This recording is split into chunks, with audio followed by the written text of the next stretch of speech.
History will remember many tactical errors in football. Some are small miscalculations.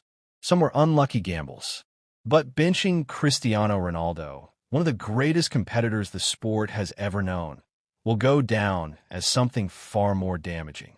Not because Cristiano Ronaldo is untouchable, not because he should play every minute forever, but because this decision ignored football's most dangerous force, mentality. And when you bench Cristiano Ronaldo, you don't just bench a player. You bench belief, fear, leadership, and inevitability. Most players contribute with touches, passes, goals. Cristiano Ronaldo contributes with gravity. Opponents change their defensive line because he exists.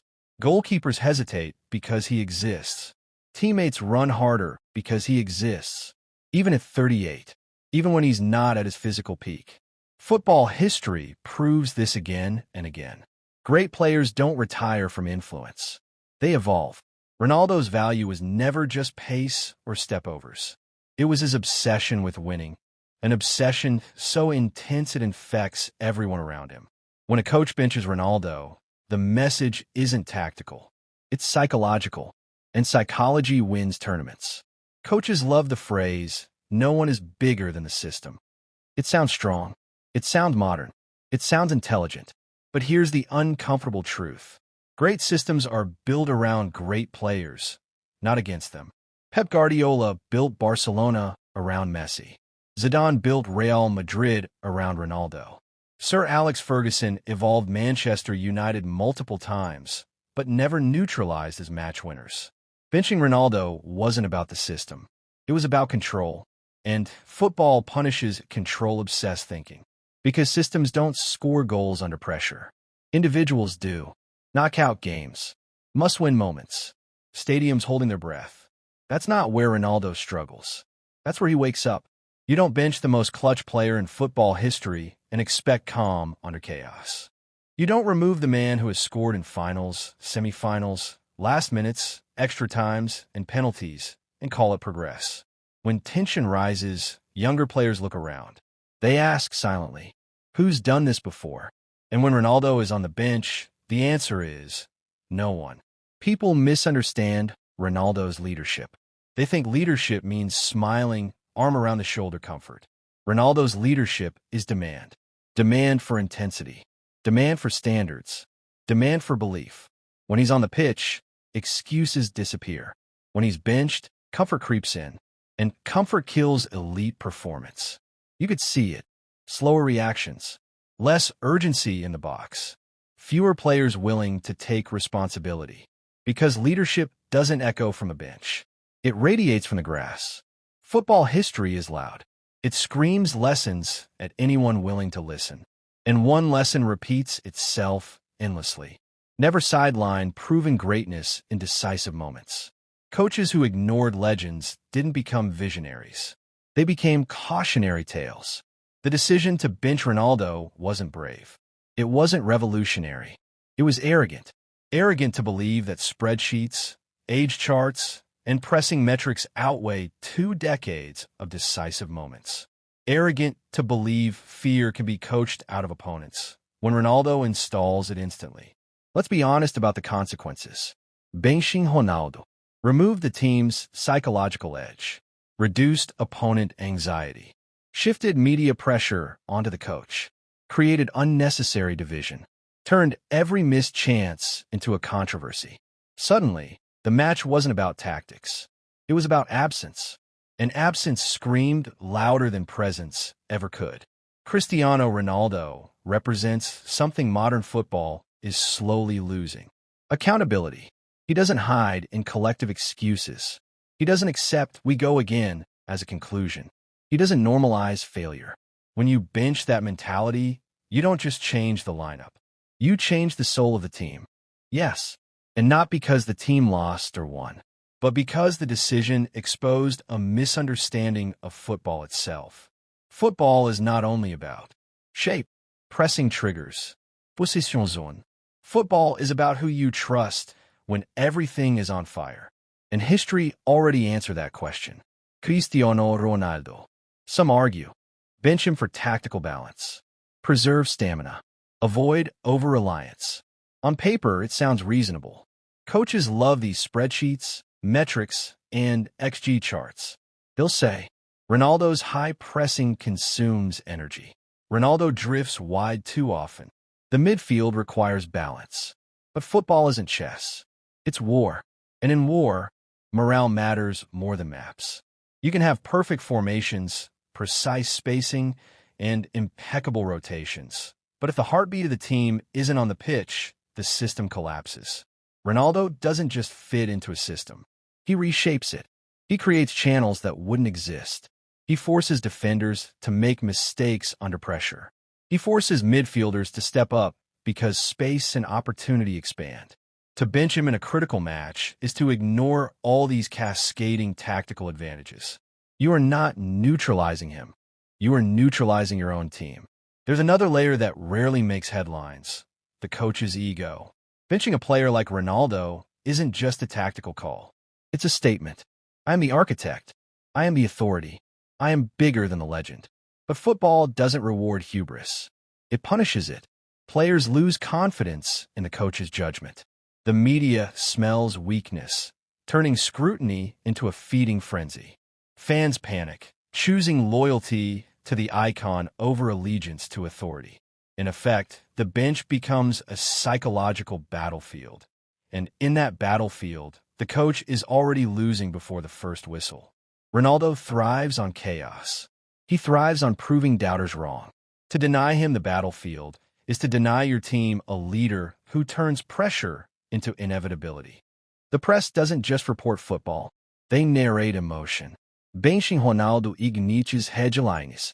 Coach versus Cristiano. Star snubbed. Is this the end of an era? The narrative spreads faster than tactics. Fans debate endlessly.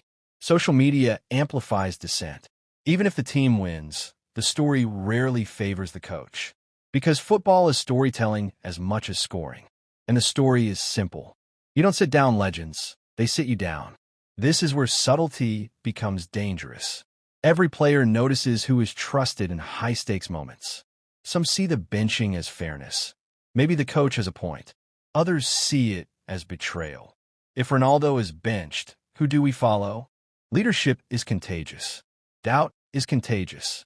And Ronaldo, when on the pitch, radiates certainty.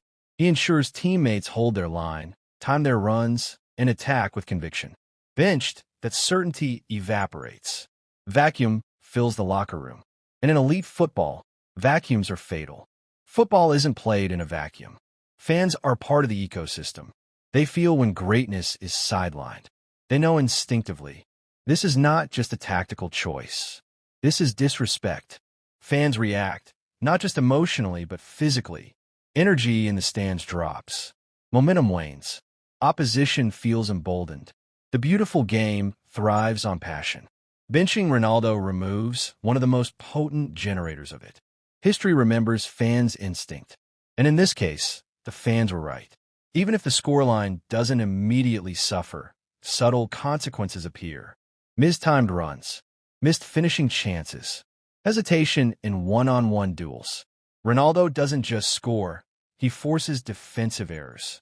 He demands attention that opens space for others. Remove him, and you remove those openings. You remove pressure.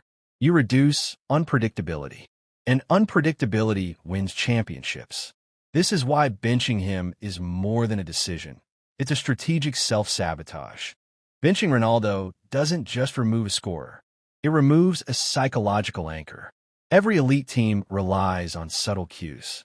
When to press, when to run into space, when to take the shot. Ronaldo signals these moments with action and presence. Without him, teammates hesitate. Timing falters. Precision disappears. The winger cuts inside too early. The midfielder delays the through ball. The striker misjudges the header. Small errors, multiplied across 90 minutes, become game-defining mistakes. And here's the most dangerous part. These errors are invisible until it's too late. Fans see the missed goals. Coaches see the gaps. But the subtle collapse, confidence fading, instinct dulled, happens silently like a slow leak. The decision to bench Ronaldo doesn't stay on the pitch. it becomes public property. Headlines erupt. Coach bench shock. Is Ronaldo done?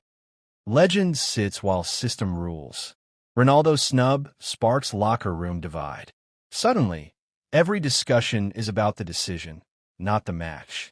Tactics, preparation, and strategy fade behind controversy.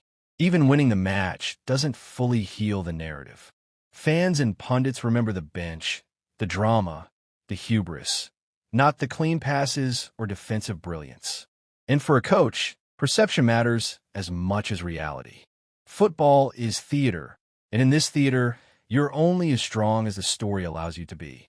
History is littered with stories of coaches who underestimated legends. Zinedine Zidane, when sidelined in minor cup matches, would explode in European finals. Diego Maradona, ignored in training disputes, would still dominate every decisive moment on the pitch. Pelé, benched by tactical purists, turned World Cup games upside down when given minutes. These moments prove a timeless truth. Legends transcend tactics.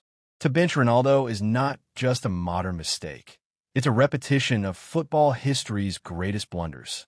Benching Ronaldo often has little to do with the sport and everything to do with ego. Coaches think, I must assert authority.